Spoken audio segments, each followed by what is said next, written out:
지 1년 좀 넘었고 바로 아이가 생겨 아이를 키우고 있어요. 남편이랑 나이 차이는 8살 정도 됩니다. 남편과는 그냥 결혼 생활 시작과 동시에 사이가 틀어진 것 같아요. 시부모님이 사업하시고 여유로운 형편이십니다. 또 서울에 집 2채를 가지고 계시고 그중 한 채를 저희 살라고 해주셔서 감사하게도 그 집에 살고 있습니다. 최근 네이버를 통해서 부동산 시세를 보니 12억 정도 하는 것 같아요. 여기서는 금액 설명을 다들 하시길래 부연 설명해봅니다. 전 경기도에서 자랐고 부모님은 제가 성인이 되어서 협의 이혼하셨어요. 저희 부모님은 지금 두 분 다 집은 가지고 계시지 않고 전세 살고 계신 중입니다. 두 분 다 빚은 없으시고 각자 경제 생활하시고 계세요. 이혼하고 집 살 돈 각자 모으고 계시고요. 남편과 결혼 준비하는 초반에는 한 번도 싸우지 않았어요. 나이 차이도 있다 보니 웬만한 건 저한테 맞추어 준다고 생각했죠. 그런데 결혼하고 나서 살림을 합치게 되면서 결혼 직전에 집 도배하고 화장실 공사 등 진행했습니다. 아파트가 오래되어 창문이 고장나 있었고 추울 것 같아 걱정돼서 고치는 게 어떠냐고 남편에게 물어봤어요. 이 집이 재개발 예정이며 최소 6년 이상 걸릴 예정이라는 걸 알고 있었기 때문에 집을 최소한만 고치고 살자 했는데 아이를 낳을 계획이 있으니 샤시는 고쳐야 할 것 같았습니다. 그런데 남편이 그걸 왜 고치느냐며 뭐라고 하더라고요. 안 그래도 오래된 집이라 우풍도 있을 텐데 추울 것 같아. 그리고 아기 생기면 추위에 얼마나 예민해지는데 살면서 하는 것보다 고치고 사는 게 나은 거 아니야? 하면서 얘기했는데 싫어하길래 오빠한테 고치라는 듯 아니고 그럼 내 돈으로 고칠게. 어차피 집도 오빠 부모님이 살게 해주시는데 이 정도는 내가 해야지 했어요. 근데 그때부터 너희 집에 돈이 많으냐, 너희 엄마 잘 사느냐, 집이 작아냐 전세냐. 남편은 자기 집인데 제가 이래라 저래라 하는 것처럼 느껴졌대요. 충분히 설명했음에도 불구하고 엄청 싸우게 되었습니다. 그때가 결혼 준비하다 처음 크게 싸운 것 같아요. 뭐 결혼식이 1, 2주 남았기에 그냥 넘겼어요. 그리고 남편이랑 연애하면서 제일 많이 싸웠던 게 사람들을 잘 무시하는 점이었어요. 10번 중 8번은 그런 이유로 싸웠거든요. 같이 일하는 사장님이 조금 싫은 소리를 하면 빌라 사는 주제에 지방 사는 주제에 나한테 뭐라 한다 이런 식이었어요. 오래 연애하면서 그래도 저한테는 한 번도 그런 적 없고 이런 이유로 싸우면 항상 반성문이라고 자기가 그런 점을 고쳐보겠다 써서 주곤 했거든요. 그래서 나아지겠지 생각했고 결혼하는 것에 있어서 걸림돌이 될 거라고는 생각하지 않았어요. 그런데 결혼하고 저 대상이 제가 되더군요. 한 달에 한 번은 이런 얘기를 들었던 것 같아요. 부모님 이혼한 거부터 시작해서 제가 살던 지역 비하, 엄마 없이 자란 취급, 너희 부모님 새빵 살면서 라는 말, 자기는 자기보다 돈이 많아야 어른 취급한다는 둥, 너희 아버지 주택 사는 건 내 밑에서 일하던 중국놈들이나 그렇게 산다. 내 집이 12억짜리다. 내가 30살에 1억을 모았다. 1억 모은 거는 시부모님 사업체에서 일할 때 어머님께서 돈 모아주신 걸로 알아요. 그러면서 저한테는 넌 뭐가 있냐, 너희 집 뭐 있냐 등등 저를 깎아먹는 말을 많이 했어요. 또 제가 친한 친구가 죽어서 한 3개월 정도 너무 힘들어서 우울증 약을 먹은 적이 있어요.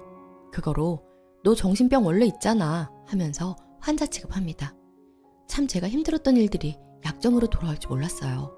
TV를 보고 있다가 제가 저 사람 똑똑하다 하면 뜬금없이 똑똑하니까 집이 있지 이런 얘기를 합니다. 아파트 노래를 부르면서 조롱하거나 아기한테도 아가야 그 나이 먹도록 집도 없고 뭐 했냐 라고 해요. 2개월짜리 아기한테요. 자기는 아기한테 하는 장난이라고 하지만 누가 봐도 저희 부모님에 대한 조롱이죠. 저도 싸우면 가만히 있지만은 않아서 똑같이 욕도 하고 맨날 같이 일거수일투족 자기 엄마한테 보고하는 점도 마마보이라고 하고 합니다. 왜 오빠 너는 생각을 스스로 못하냐? 지능이 딸려서 그래? 라고도 해봤어요. 혹시나 남편이 언젠가 이 글을 보게 되면 왜 내 잘못은 쓰지 않느냐고 할까봐 써놔요. 그리고 남편은 저희 아빠가 했던 말들이 기분 나빠서 이렇게 하는 거라고 하더군요. 남편이 기분 나빴던 점은 처음 집 들어올 때 아빠가 조명 설치를 해주셨어요. 전기 설비 쪽 일을 하셔서요. 일반적으로는 조명 설치비만 너무 비싸길래 제가 아빠한테 부탁했죠. 그래서 아빠가 와서 다 설치해주고 하시면서 집에 전기가 안 들어오는 곳이 몇 군데 있어 콘센트 전기가 안 들어온다. 엘리베이터 버튼이 안 눌려서 이게 잘 안 눌린다. 이렇게 얘기했어요. 저도 들었습니다. 어떤 다른 의도 없이 고장난 부분을 이야기해 주셨어요. 그런데 남편 말로는 자기 집을 헐뜯었다고 느꼈대요. 팔 안으로 굽는 거 아니고 전혀 헐뜯지 않으셨습니다. 그냥 안 된다고 한 게 끝이에요. 집이 낡았네 뭐네 이런 소리가 아니었습니다. 또 아기 낳고 전 육아휴직으로 5개월 정도 쉬고 복직 예정이고 남편도 3개월 정도 쉬면서 아기 같이 볼 계획이었어요. 아빠가 아기 낳고 통화하면서 이런 계획이다 얘기했더니 장난으로 둘 다 쉬니까 손가락 빨겠네 했던 걸 옆에서 듣고는 어떻게 새빵살이하고 가진 것도 없으면서 감히 자기한테 손가락 빨겠네라는 말을 할 수 있느냐고 급발진을.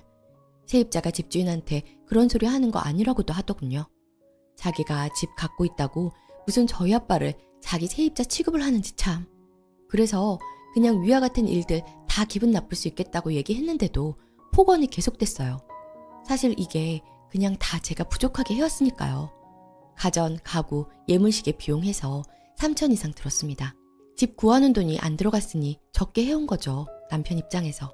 남편이 저런 농담도 예민하게 받아들이는구나 하고 제 앞에서만 그러면 이 폭언까지도 상관없다 생각했는데 저희 부모님 앞에서도 그럽니다. 딸이 돈이 없어서 차도 못 사네. 경기도 집값도 싼데 왜 안 사느냐. 심지어 명절엔 저 몰래 전화해서 연세가 몇이세요? 집 사셔야죠 이제. 등등. 참 저한테 말도 못하고 그냥 참았을 부모님 생각하니 억장이 무너집니다. 처음엔 그래 남들은 다 고생해서 집 구하고 하는데 난 정말 복 받았다 생각했는데 이 집에서 사는 게 절 너무 괴롭게 합니다. 남편 말로는 12억짜리 집이면 혼수 3억은 기본이라고 몇 번씩 말하고 다른 사람들이 제가 이렇게 당당하게 구는 걸 보면 쌍욕할 거라고 합니다. 참, 이 집이 뭐라고 제가 부모님 저런 소리를 듣게 하며 제가 이런 소리를 듣고 살아야 하는지 이게 공동명의도 아니고 그냥 남편 부모님 재산 그 이상 이하도 아니라고 생각이 드는데 저는 결혼식 준비도 반반 남편 예복은 제가 200 주고 백화점에서 맞춰줬고 혹시 남편 맘에 안 들까봐 혼수도 다 백화점에서 했어요. 생활비도 각자 똑같이 내서 생활하고 있고 심지어 출산하고 병원비도 반반 냈어요. 그땐 참 서럽더라고요. 아기 낳고 보약도 저희 부모님께서 준 돈으로 혼자 가서 맞추는데 뭐라고 물어보지도 않길래 서운해서 말했더니 이 집은 추가로 생활비로 약 지으라고 하더군요. 조련에서 나오고 산후도우미님이 바로 안 와서 친정엄마가 한 이틀 정도 아기를 봐줬어요. 남편은 시댁에 가 있었고요. 그 후에 저희 엄마한테 카톡한 게 참 제 집에서 잘 주무셨어요? 가 첫 인사말이더군요. 그걸 보고는 제가 몸조리 중이지만 너무 화가 나서 남편 뺨을 때렸습니다. 그리고 쌍욕하는 남편 소리 시어머니한테 전화 걸어서 들려드렸어요. 자기도 똑같이 하겠다고 저희 아빠한테 전화 걸어서 이보쇼 따님한테 맞았는데 경찰서 신고할까요? 이러더군요. 최근엔 제 동생한테도 얼마 모았냐 돈 모아서 전세방 탈출해야지 어쩌고 하면서 동생도 앞에 상황을 다 아는 터라 둘이 아주 욕하고 싸우고 난리가 났었네요. 막달에도 이런 얘기들 때문에 나가서 혼자 호텔에서 잔 적도 울다가 잠든 적도 참 많네요. 여기 쓰기도 부족한 더 많은 사건이 있었지만 대표적인 일들만 몇 개 적어봤어요. 집 해온 갑질이 너무 힘들어요. 차라리 나가 살겠다고도 몇 번 말했는데 자기 집 놔두고 왜 나가 사냐 합니다. 남편은 꼭 제가 무슨 여기 살면서 신분 상승한 것처럼 굴어요. 무슨 찢어지게 가난하던 사람 걷어준 것처럼요. 이해가 참 안 가네요. 정말 제가 많이 부족한가요? 친정이 집이 없어서 이런 취급 당하는 건가요? 그냥 이런 취급은 당하고 사는 게 맞는 건지 요즘은 내가 잘못한 건가 계속 생각 들고 그래요. 그냥 다정한 남편과 월세살이를 해도 이것보다 행복할 것 같다는 생각도 들고요. 아기 낳은 지 얼마 안 됐는데 참 해서는 안 될 생각도 자주 듭니다. 시부모님도 이젠 그냥 아들이라 싸고 도는 것 같고 아기 제가 키우겠다고 이혼하려 했는데 너희 집 형편이 되느냐면서 절대 아기 안 준다면서 이혼은 안 된다고 엄마 없이 아이 못 키운다고도 하더라고요. 너처럼 키울 거냐고 하면서 저 엄마 없이 자라지 않았는데 저한테 왜 그러는 건지 참. 이런 태도 때문에 저도 정말 많이 싸우고 미래가 보이지 않습니다. 지금은 그냥 아기도 너무 어리고 하니까 이혼 생각을 하더라도 계획을 세우고 해야 할 것 같아서 어쩔 수 없이 살고는 있지만 언제까지 이렇게 제가 살 수 있을지 참 힘드네요. 당연히 이혼해야겠죠. 남편의 폭언 메시지 등등 다 저장하고 있는데 다시 듣기가 힘들 정도로 밉습니다. 후기. 글 보면 떠오를 것 같아서 한참 잊고 있다가 이혼하고 아기랑 살집 구하고 둘이 살면서 좀 안정이 돼서 글 올립니다. 벌써 1년이 훨씬 넘었네요. 결국은 이혼했어요. 남편의 그간 행동들은 본성인지라 변하지가 않더라고요. 더 심해지고 같이 있을 때 친정 식구들한테 연락이라도 오면 또 대놓고 막말할까봐 심장이 두근거리기까지 했어요. 이런 기분을 느낄 때마다 이혼하지 않고 있는 제 모습이 비참하게 느껴졌죠. 그러면서 저에게 그러더군요. 너는 이 집 절대 못 떠난다고. 집도 없고 친정에도 비빌 거 하나 없는 네가 어떻게 이혼이냐고. 그래서 제가 그랬어요. 이 집에서 나갈 수만 있다면 칼춤이라도 추겠다. 너가 그렇게 의시되는 이 집에서 혼자 잘 살아. 너한테는 보물인지 모르겠지만 나한테는 그냥 쓰러져가는 집일 뿐이야. 12억? 어차피 난 큰돈 없어봐서 그 가치도 잘 모르겠고 족쇄 같은 집밖에 안 돼. 월세를 살더라도 행복한 곳에서 살고 싶으니까 제발 이 잘난 집에서 혼자 살아라 했어요. 처음에는 당연히 이혼 못한다 난리치고 그 성격에 일부러 더 절 안 놔줬죠. 그러던 와중에 여자가 생겼나 보더라고요. 그때부터는 돌변해서 이혼하겠다 하더군요. 시댁 식구들도 전 남편한테 어떻게 얘기를 전해들었는지는 모르겠지만 저를 분수도 모르고 노력도 안 하는 사람처럼 생각하더라고요. 카톡 보면 뭐 맨날 걔 말 믿지 마라. 넌 정상인으로 행동해라. 공황 있는 애들이 그렇다. 친구가 죽어서 잠깐 우울증약 먹은 걸로 정신 이상자를 만들어놨더라고요. 정신 이상자한테 왜 애는 순순히 양보했는지. 결과적으로는 이혼하고 처음 몇 달은 애 보러 오더니 이젠 안 와요. 그렇게 애 없으면 안 될 것처럼 난리를 치더니 나중에는 네가 키우면 재산 분할 및 양육비는 주겠다고 했어요. 대신 절대 자기한테 키우라는 이야기 하지 말라고 하는 거 보면 그 여자랑 재혼해서 새 출발이라도 하고 싶은 모양이더라고요. 그래도 양육비는 잘 보내서 다행이다 생각해요. 그 인간이 어떻게 사는지는 관심 없으니까요. 그리고 저 최근에는 저도 일을 다시 시작했어요. 아직 아기가 어려서 양육에 어려움이 많지만 친정엄마의 도움과 어린이집에 보내면서 조금씩 이 생활에 적응 중이에요. 하지만 누구보다도 지금 제 마음이 편하기 때문에 슬프거나 하는 감정은 전혀 없습니다. 아기도 예쁘고 마음도 편합니다.